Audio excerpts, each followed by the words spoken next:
Stoicism in the workplace, handling stress and conflict. I survived the world's most stressful job using ancient wisdom. This changed everything.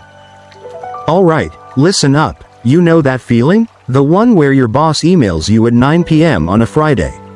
Or you walk into a meeting and immediately feel your chest tighten because you just know it's going to be a complete disaster?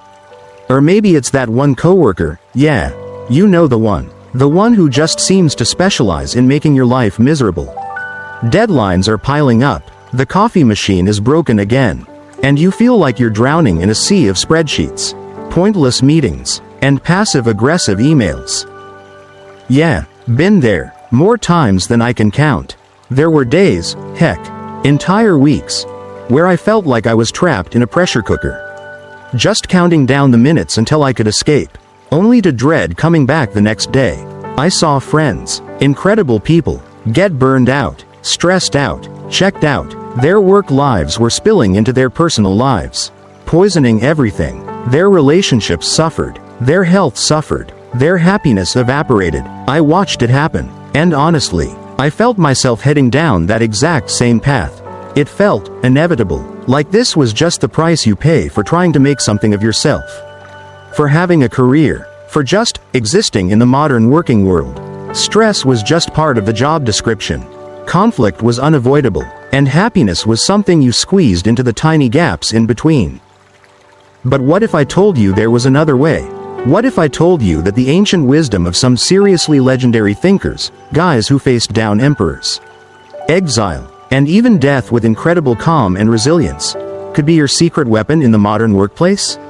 What if I told you that you don't have to be a victim of your circumstances, your boss, or that annoying coworker? That you can actually thrive, not just survive, even when everything around you feels like chaos? That's what we're diving into today. We're talking about Stoicism, not that fake, emotionless version you might have heard about. We're talking about the real deal. The kind of philosophy that gives you a shield against the slings and arrows of workplace misfortune, and a compass to navigate the trickiest conflicts. This isn't just about keeping your cool, it's about fundamentally changing how you experience your work life. It's about finding peace, clarity, and even purpose, right there in the middle of the storm. I'm going to show you how I took these ancient ideas and applied them to some of the most insane, stressful, and downright infuriating situations I ever faced at work. And how it didn't just help me cope, it actually transformed everything. Get ready, because this is going to be a wild ride, and by the end of it, you might just look at your job and your life in a completely different light.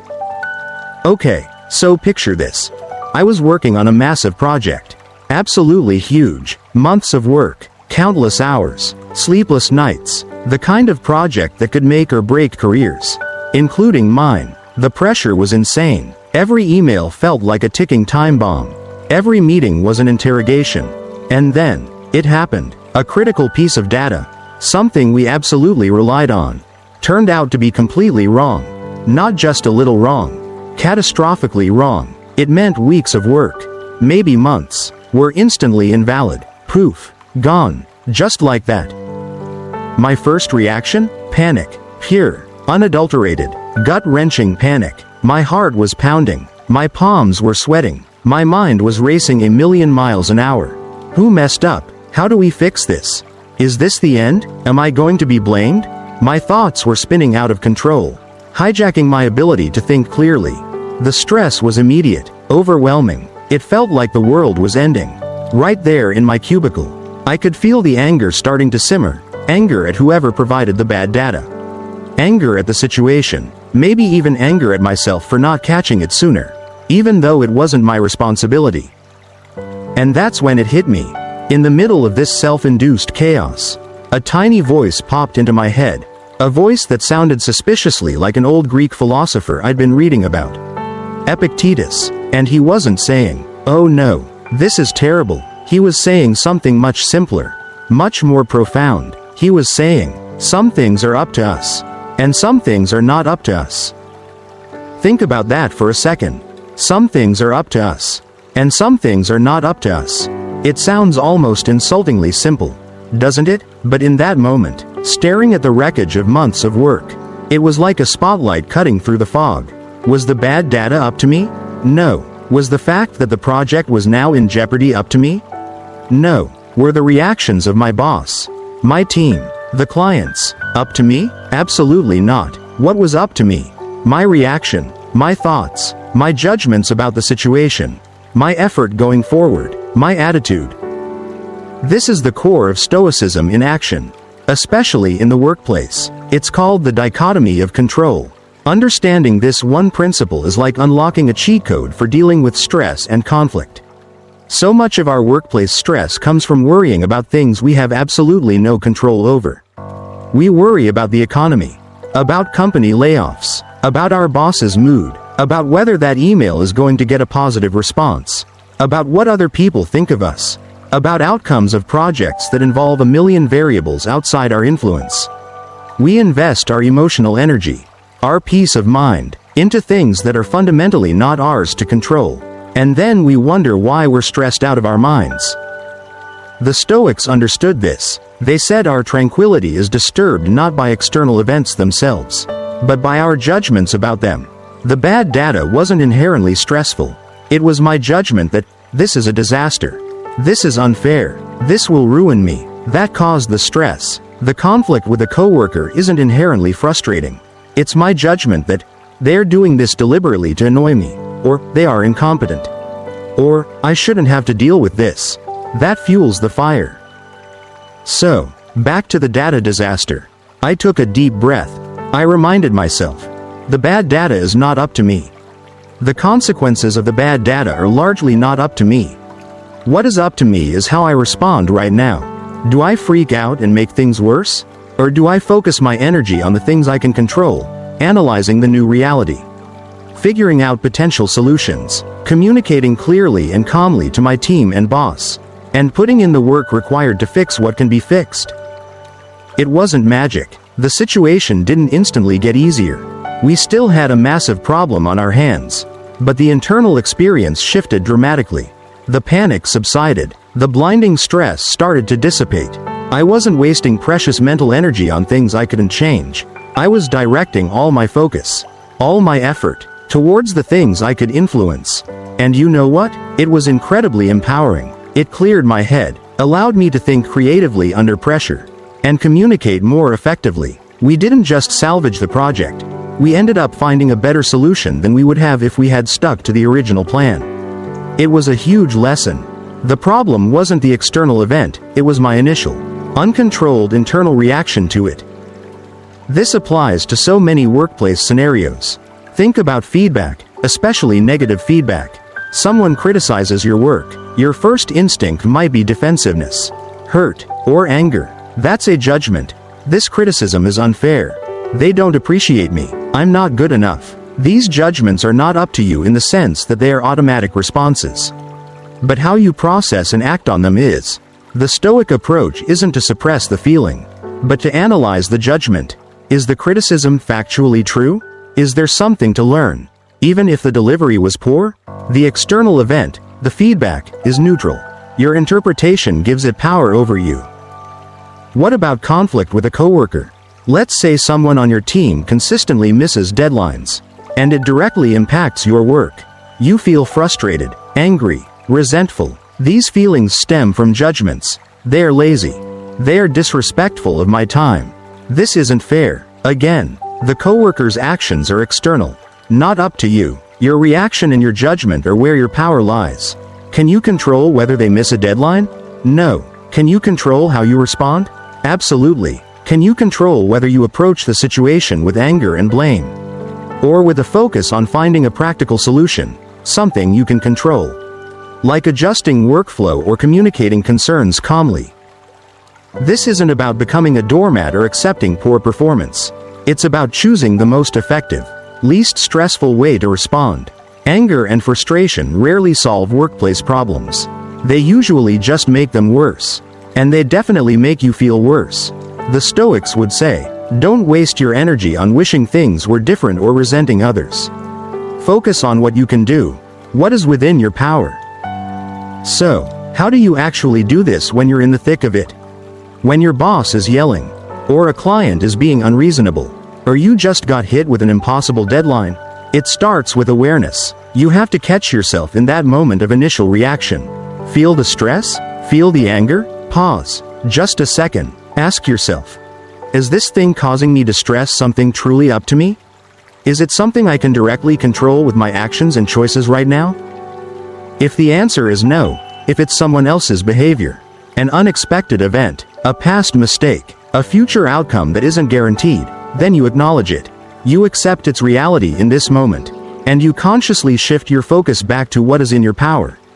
Your thoughts, your words, your actions, your effort, your attitude. This is a muscle you have to train. It won't happen automatically overnight.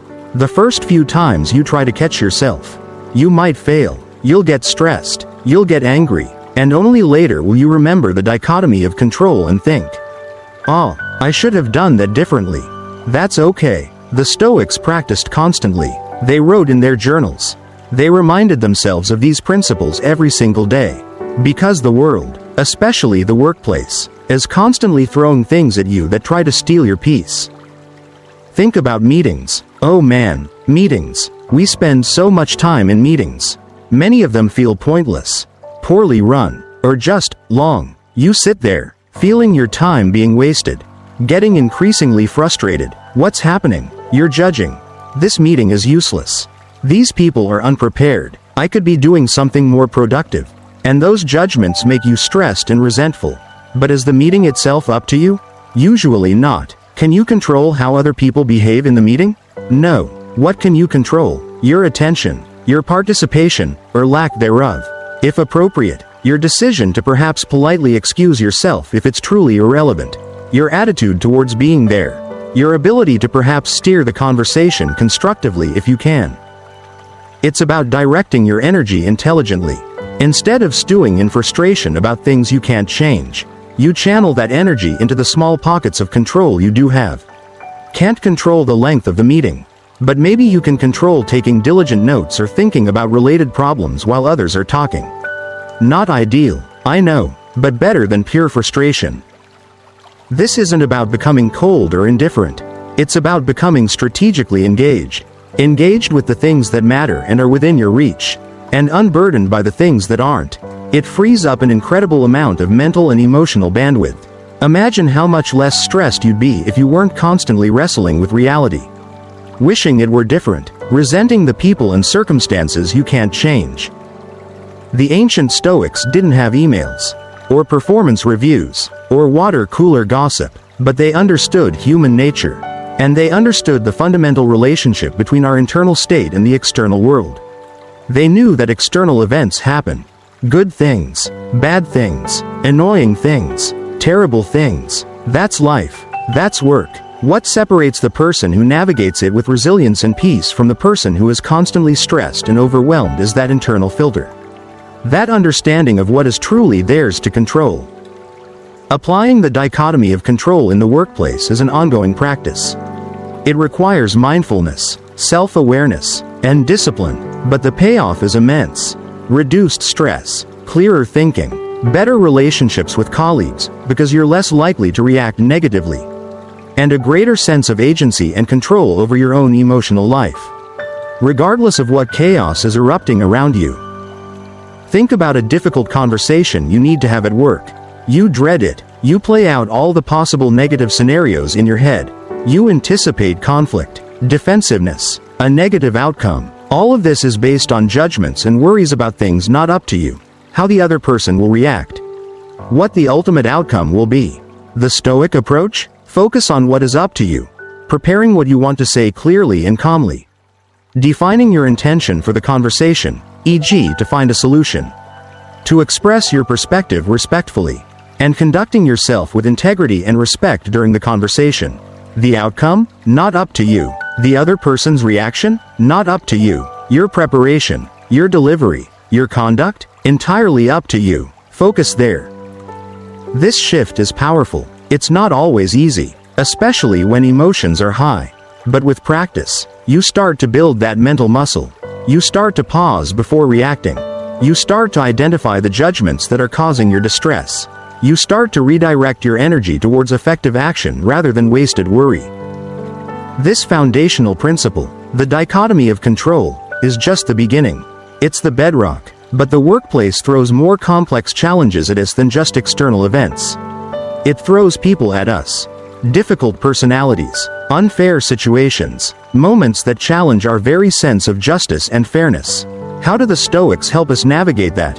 How do we deal with conflict not just internally, but when it's staring us right in the face? That's where the next layer of Stoic wisdom comes in. It's about understanding human nature, finding common ground even with adversaries, and upholding your own values when everything around you seems to be compromising theirs. If you've ever felt trapped by difficult people at work, or felt your integrity being challenged, or just wondered how on earth you can maintain your calm when someone is being completely unreasonable, you need to see what's coming next. We're going to dig into the Stoic toolkit for navigating human relationships and outright conflict in the workplace. And it's going to challenge everything you thought you knew about dealing with difficult people. Get ready, because the real tests, and the deepest insights, are just beginning. How I used ancient philosophy to win my worst workplace battles, without losing my soul. Alright, so segment 1 was all about understanding where our stress really comes from, our judgments, our attachment to things outside our control. We talked about the dichotomy of control, the absolute cornerstone of Stoicism, and how just grasping that one idea can dramatically reduce your stress levels by shifting your focus to what's actually within your power, your thoughts, your actions, your attitude. But let's be honest, the workplace isn't just a collection of neutral events and deadlines. It's filled with people with their own agendas, their own stresses, their own flaws, and sometimes, those people are, well, they're difficult. They can be demanding, unreasonable, critical, even downright malicious. How do you apply Stoicism when the stress and conflict are coming directly from another human being? This is where things get really interesting. And honestly, really practical. The Stoics weren't just about individual resilience. They were deeply concerned with how we interact with others, how we fulfill our roles in society, and how we maintain our integrity in the face of interpersonal challenges. They understood that external events are often mediated through other people. Your stress about a project might stem from a demanding boss. Your frustration might come from an uncooperative colleague. The conflict you face is rarely in a vacuum. It involves at least one other person. So, how do we approach these human sources of stress and conflict from a Stoic perspective? It starts with understanding human nature. The Stoics believe that all humans share the capacity for reason. They also believe that most people who act poorly or cause problems aren't fundamentally evil, they are simply mistaken. They act out of ignorance of what is truly good. Ignorance of their own best interests, which, to a Stoic, align with virtue and reason, or ignorance of the consequences of their actions. Think about that difficult coworker again, the one who takes credit for your work, or gossips constantly, or is always negative. Your first reaction might be anger, resentment, or contempt. You judge them harshly. They are a terrible person. They are doing this deliberately to hurt me. But the Stoic perspective invites you to pause and consider, what if they are acting this way out of their own insecurities? Out of a mistaken belief that this is the only way to get ahead? Out of a lack of self-awareness or emotional intelligence? Marcus Aurelius, the philosopher emperor, wrote about this extensively in his Meditations. He would remind himself each morning that he was likely to encounter busybodies, ingrates, arrogant people, deceitful people, but he would then remind himself that these people acted this way because they were ignorant of what was good and bad. And since he understood this, he shouldn't be surprised or upset by their behavior. It was like being upset that a fig tree produces figs. That's just what fig trees do. Difficult people sometimes do difficult things. It's their nature, twisted by ignorance. This isn't about excusing bad behavior. It's about understanding its roots, which allows you to respond more effectively and with less emotional turmoil. When you see someone's difficult behavior as stemming from error or ignorance rather than inherent malice, which is often the case. Though true malice exists, it's less common than simple misguidedness or insecurity. It deflates a lot of the personal sting. It's not necessarily about you. They would likely act this way towards anyone in a similar situation. So, next time you're facing a difficult person at work, Try this Stoic reframe. Instead of thinking, "Why are they doing this to me?" try thinking, "What is causing them to act this way? What mistaken belief or ignorance is driving their behavior?" This shifts you from a place of feeling attacked to a place of curious observation. It creates a little bit of distance between you and their behavior, preventing you from getting pulled into their emotional storm. Okay, real-world example. I once had a boss who was an absolute micromanager. Every single task, no matter how small, had to be done exactly his way. He'd constantly check in, question every decision, and redo things himself even after they were completed. It was incredibly frustrating and felt like a complete lack of trust. My initial reaction? Annoyance, resentment, feeling undervalued. I judged him as controlling and inefficient. Applying the Stoic lens, I paused. Instead of focusing on my frustration, I tried to understand his behavior. Why was he like this? Was it because he didn't trust me? Maybe, but maybe it was also his own anxiety about the project's success. Maybe he felt immense pressure from his superiors. Maybe he genuinely believed his way was the only way to avoid failure. Based on past experiences, maybe he lacked the skills to delegate effectively. When I started viewing his behavior not as a personal attack, but as a flawed strategy driven by his own internal pressures and potential ignorance about effective leadership, it changed my perspective. It didn't make the micromanagement disappear, but it did make it less personal. I wasn't dealing with someone deliberately trying to make my life difficult. I was dealing with someone struggling with their own issues and expressing that struggle through micromanagement. This understanding allowed me to approach the situation more calmly. Instead of reacting with defensiveness or passive aggression, I could try different strategies. I could proactively communicate updates to preempt his questions. I could ask clarifying questions about his expectations up front. I could focus on demonstrating my competence consistently, not to appease him, but because doing good work was within my control and aligned with my own values. This leads us to another crucial Stoic concept for the workplace: focusing on virtue.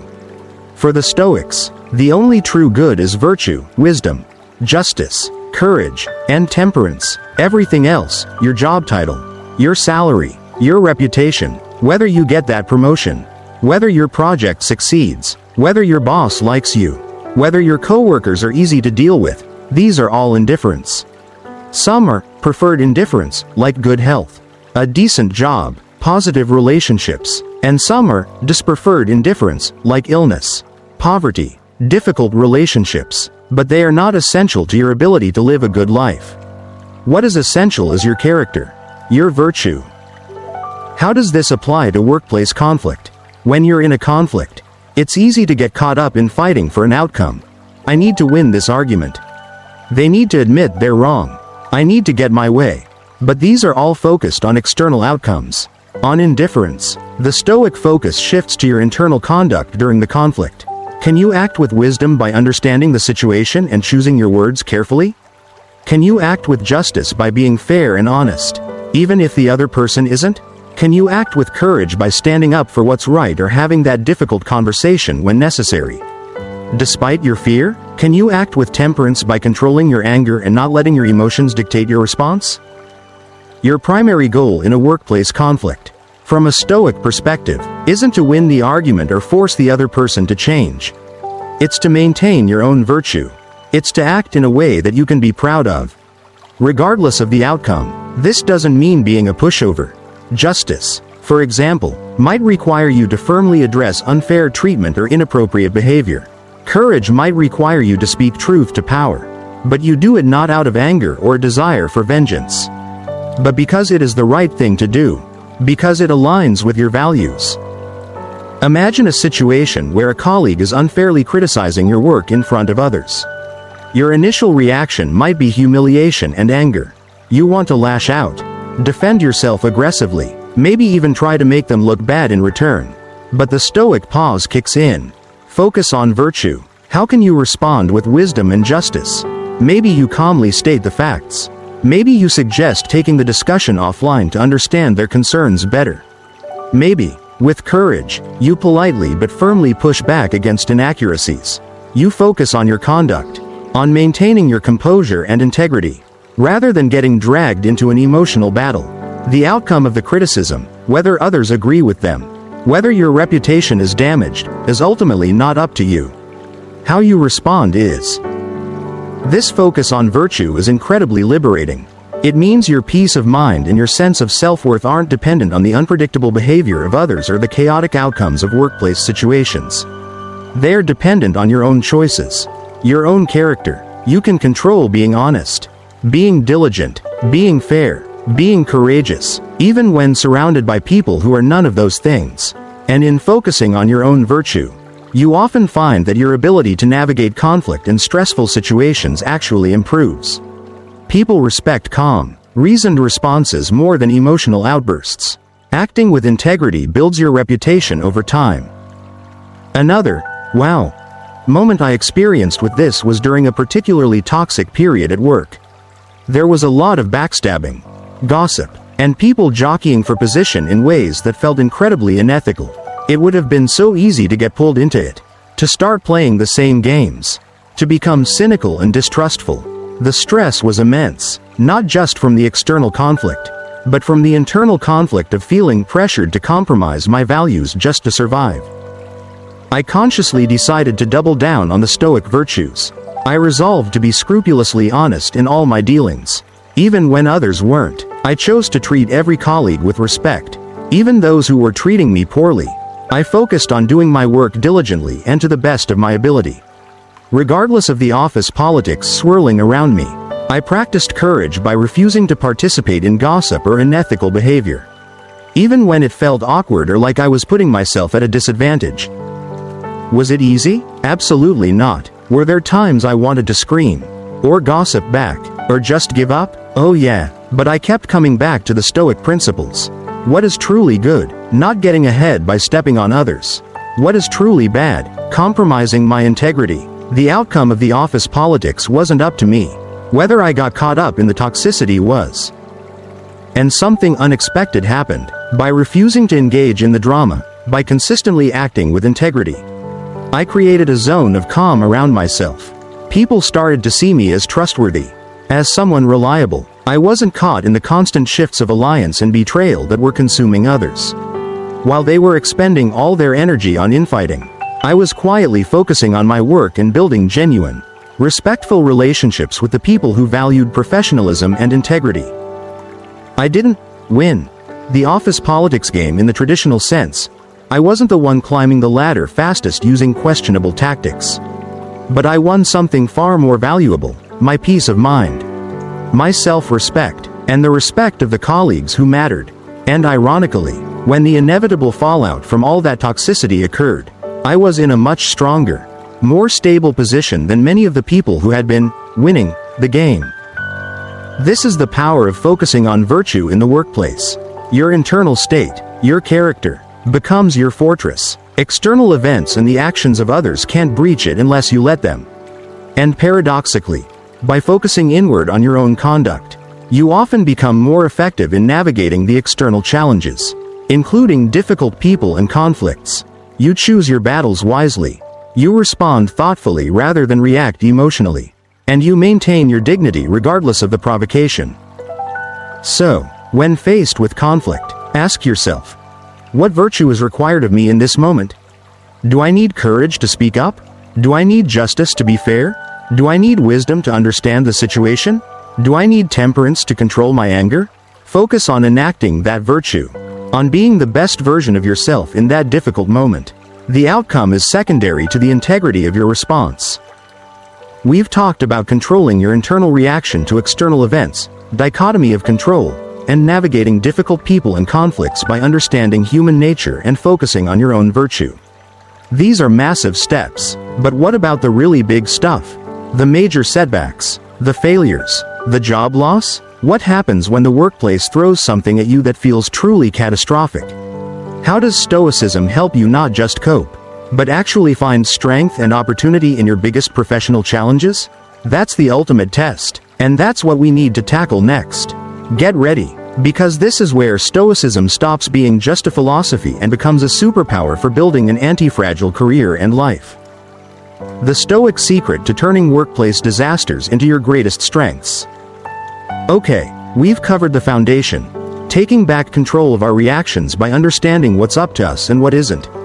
We've armed ourselves with the Stoic approach to navigating the minefield of workplace relationships and conflicts by focusing on virtue and understanding human nature.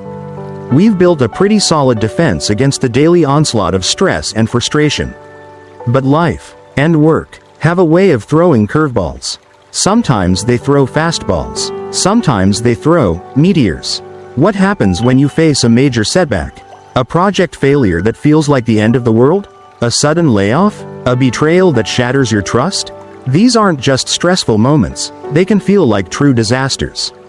Can Stoicism really help you here? Absolutely. In fact, this is where Stoicism shines brightest. It's not just a philosophy for smooth sailing, it's a philosophy built for the storm. The Stoics didn't just talk about handling minor annoyances, they wrote about facing torture, exile, the death of loved ones, and political upheaval with equanimity and resilience. They faced their own workplace conflicts and stresses, though their workplace might have been the emperor's court or a lecture hall under threat. When something truly bad happens at work, something that rocks your sense of security or identity, it's natural to feel a wave of negative emotions: shock, fear, anger, despair. The Stoics wouldn't tell you to suppress these feelings. That's impossible and unhealthy. What they offer is a framework for understanding and processing these events in a way that prevents them from crushing you. One of the most powerful Stoic practices for dealing with major setbacks is called premeditatio malorum, which translates to the premeditation of evils. It sounds gloomy, I know. Why would you want to dwell on bad things happening? But it's not about being pessimistic, it's about being prepared. The Stoics would regularly contemplate potential misfortunes. What if I lost my job? What if this project fails spectacularly? What if I'm unfairly blamed? The point isn't to worry about these things constantly. It's to mentally rehearse them when you are calm and rational. By contemplating these possibilities in advance, you do a few things. First, you rob them of their power to shock you. If you've already considered the possibility of being laid off, the actual event, while still painful, won't hit you with the same paralyzing surprise. Second, it forces you to think about how you would respond, focusing again on what is within your control. If I lost my job, what would I do? I'd update my resume, network, learn new skills, manage my expenses. These are all actions within my power. I wouldn't waste energy on, why me, or, this is so unfair. Because I've already mentally prepared for the possibility of unfairness and focused on the practical steps I could take. Third, premeditatio malorum helps you appreciate what you have now. When you contemplate losing your job, you might gain a deeper appreciation for the one you currently have.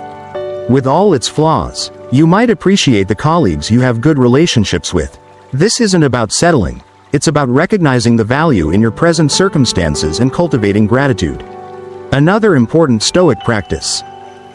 Think about facing a major project failure.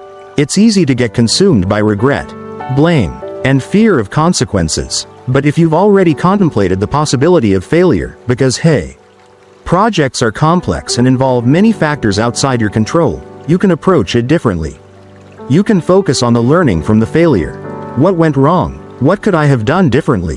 What did I learn about teamwork, planning, or managing risk? The failure itself is a dispreferred indifferent. Your response to it, whether you learn and grow or become bitter and defeated, is entirely within your control.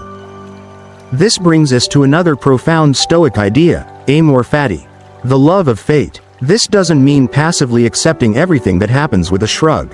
It means actively embracing everything that happens, not just the good, but also the bad, as necessary for your growth and as part of the unfolding of the world.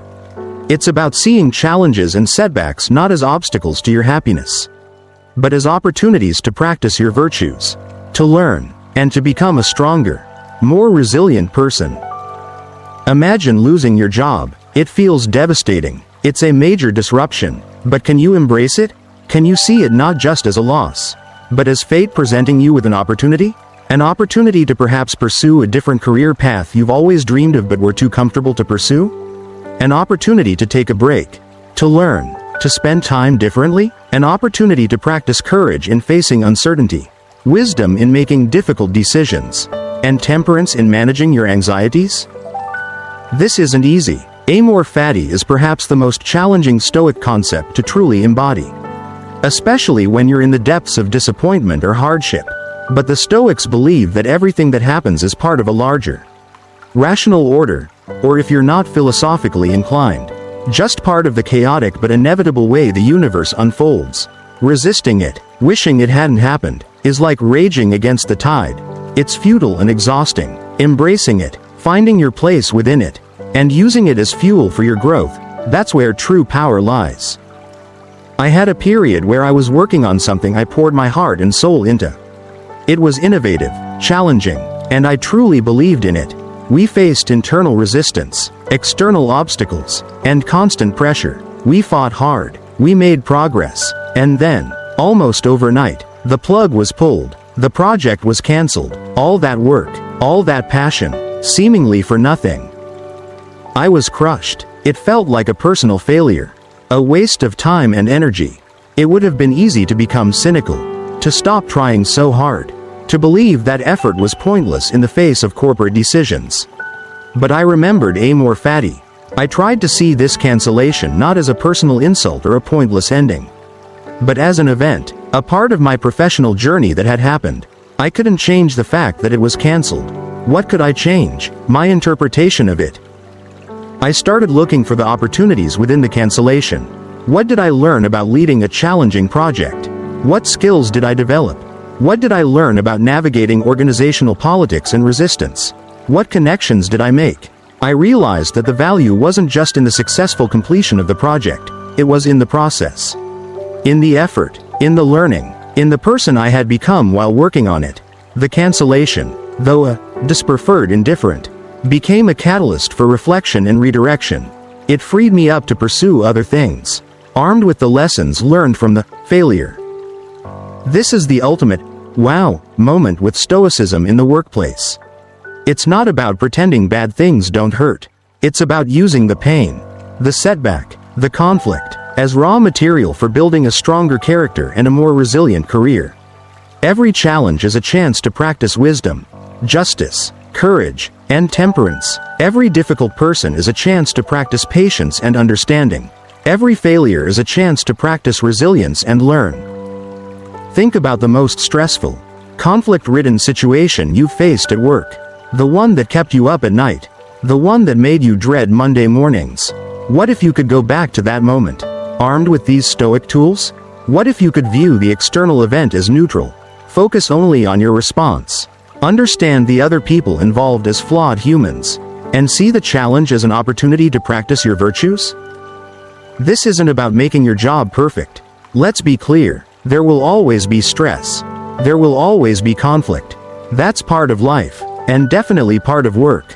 But Stoicism doesn't aim to eliminate these things. It aims to change your relationship with them. It aims to give you the inner strength and clarity to navigate them without sacrificing your peace of mind or your integrity. The practical application of all this is ongoing. It means starting your day by mentally preparing for potential challenges, premeditatio malorum. It means pausing before reacting to stressful events or difficult people and applying the dichotomy of control. It means constantly checking your judgments and reframing external events. It means consciously choosing to respond to conflict with virtue, focusing on your own conduct. It means seeing setbacks not as catastrophes, but as inevitable parts of the journey, opportunities for growth that you can choose to embrace, amor fati. It takes practice, daily practice. It takes mindfulness. You have to be present enough to catch yourself before you get swept away by emotion.